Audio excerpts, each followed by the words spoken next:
So for the cervical spine, flexion would be head down, extension would be back up, hyperextension would be head back, and those occur in the sagittal plane and the frontal axis. And then for the lumbar spine, flexion be bending forward, extension, hyperextension, and those occur in the sagittal plane and frontal axis. And then rotation would occur in the transverse plane and vertical axis. And then lateral flexion would be bending to the left and right, like more towards your ankles, and that's in the sagittal plane and the frontal axis.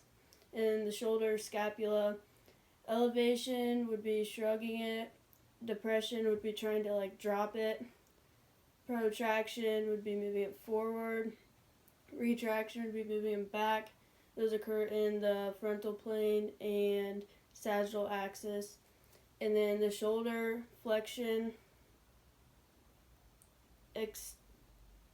extension, hyperextension would be like kind of trying to get it back more. And then those occur in the sagittal plane and frontal axis.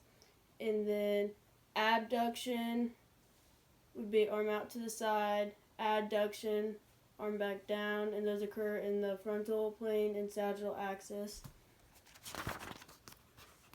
And then for the hip, flexion would be leg up, and then extension would be the leg down, and then hyperextension, leg behind. And then those occur in the sagittal plane and frontal axis.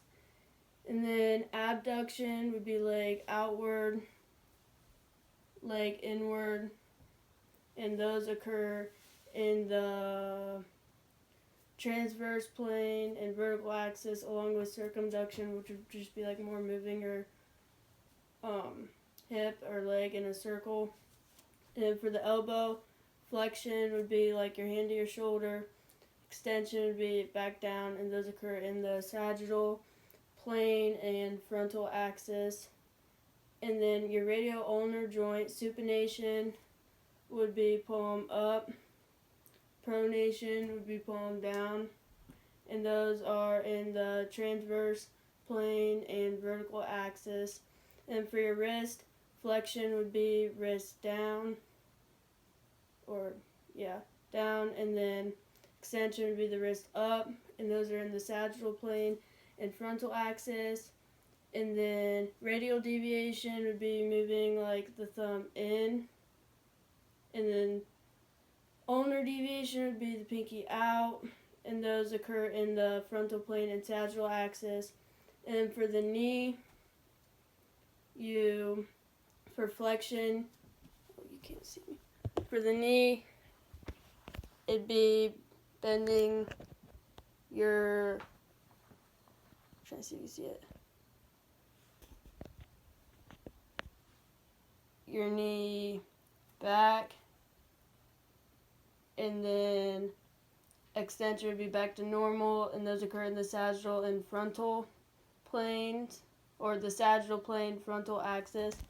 And then for the ankle, it would be dorsiflexion, toes up, plantar flexion, toes down, and those occur in the sagittal and frontal. And then eversion would be little toe out, and then inversion would be big toe in, and those occur in the frontal plane and sagittal axis.